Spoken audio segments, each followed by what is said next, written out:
Welcome to Group A's presentation focused on Xiaomi, an interesting company that exemplifies the use of innovative technologies and an ecosystem approach to foster sustainable growth. Our presentation will explore Xiaomi's business model, looking at their ecosystem approach, the hype cycle, performance indicators, and the value innovation strategy. The eco chain of smart product providers consisted of 4 layers. The core layer was the smartphone. The second were the products that surrounded the smartphone, such as earphones, mini speakers, power bank, and router, which would exploit the company's market share, active consumers, channels, and suppliers. The third layer were smart hardware products such as air and water purifiers, rice cookers, and robots. And these are different from traditional home appliances and products, as these smart products are embedded with processors, sensors, software, and connectivity that allows data to be exchanged between the product and its environment, manufacturer, operator, user, and other products and systems. The fourth layer comprised consumer and lifestyle products such as towels and toothbrushes, and they were sold on Xiaomi channels. In 2017, the ecosystem changed to reflect the product families that Xiaomi was developing alongside its brand. In retail channels, besides existing online all-net channels and offline My Home, Xiaomi launched a Yupin Mall, which includes independent online and offline channels. Products sold on the Yupin Mall were to cover all the products at all the 4 levels. The first level, products within the Xiaomi brand family, such as mobile phones and TVs, which use the Xiaomi name. The second, products such as the rice cooker, which is the Mija brand name. The third, products which are invested in and incubated by Xiaomi in its eco chain, which use neither of the previous names. And then the fourth level, non-eco chain products, which are selectively sold on the Yupin Mall. The use of this ecosystem also provided valuable data insight that the company could use to further advance with other products. Now, we've heard a lot about the ecosystem approach of Xiaomi already. We've seen they have partners from phone accessories to the Internet of Things to even lifestyle products. In 5 years, they have partnered up with 100 startups. And when they chose startups to partner with, they were looking at it from a very culture-driven perspective, whether the founders, whether the teams that were working within that startup worked together with Xiaomi. There was little KPI focus, interestingly enough. No company by 2015 has gone public. So there could be a question on whether the ROI has been met, given the substantial investment they have done, which was most often, or I think always, a below 50% investment. And at the same time, the startups also build their own products. So there is possible competition with the partnered companies. And by 2015, it even became harder to discover new startups that want to partner up with Xiaomi in their ecosystem. The bamboo ecosystem, the right way to start, but is it the right way to move forward? Now let's take a look at the innovation labs as an internal alternative to the ecosystem approach of Xiaomi. In comparison to working with startups, you have full control and you do not have to make any compromises when you're innovating within your company. It also lets you create and nourish this entrepreneurial mindset and push creativity from employees as you're innovating within that lab.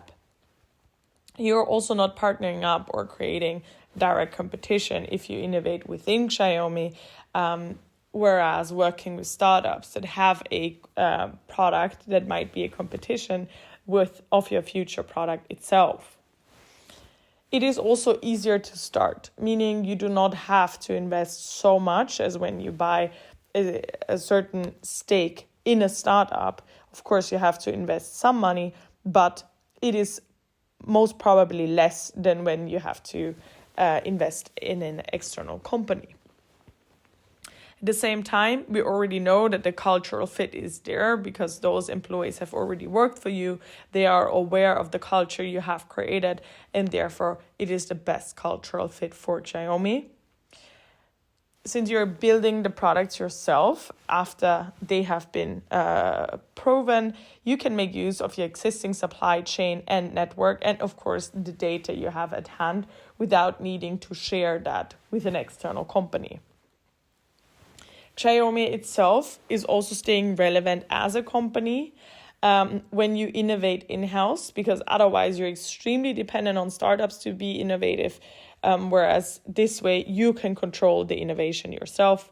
And if you end up collaborating with someone, you collaborate on your term because you have already innovated that product and created it. In this slide, we've mapped out the technologies that are part of Xiaomi's ecosystem against Gartner's hype cycle methodology. This gives us a view of how these technologies will evolve over time, with the end goal of explaining how much of an innovator Xiaomi is.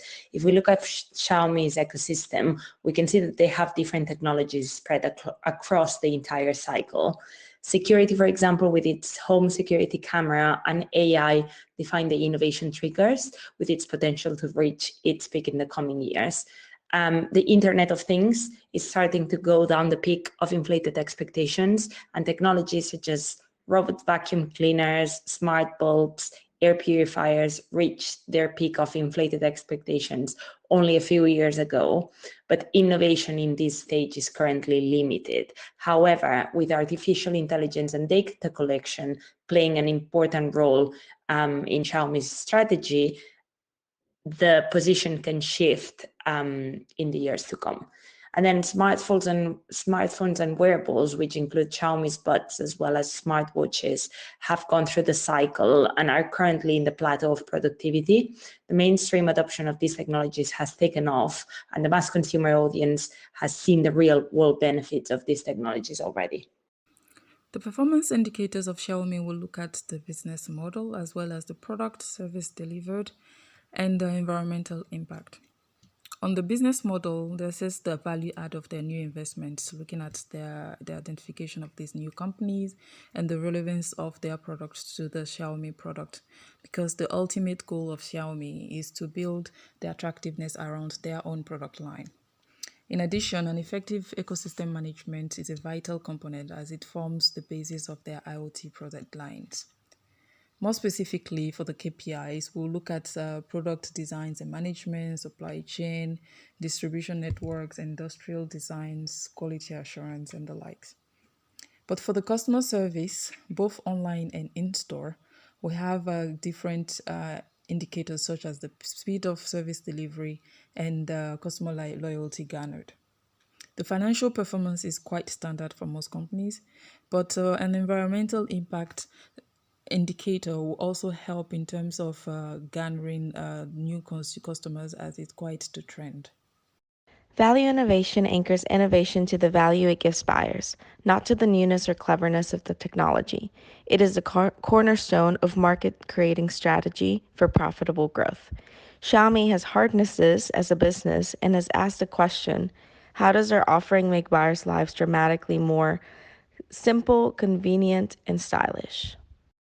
Originally, Xiaomi's value innovation strategy focused solely on the unmet need of iPhone users and focused on their local market's need, which needed long battery life, amazing cameras, cool modern look, but most importantly, affordable pricing and value.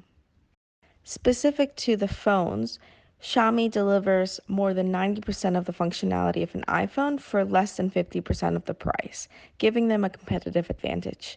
Although criticized by the West, Xiaomi stores resemble that of Apple stores. Even their CEO dresses like Steve Jobs. However, as Xiaomi's strategy is cost or value innovation, then with relatively advanced technological products such as smartphones, marketing must focus on how similar the cheaper product is to the more expensive one. Ideally, there should be no difference except the price. As Marta noted in the hype cycle, Xiaomi continues to introduce products that will leverage their IoT synergy while still focusing on the value proposition.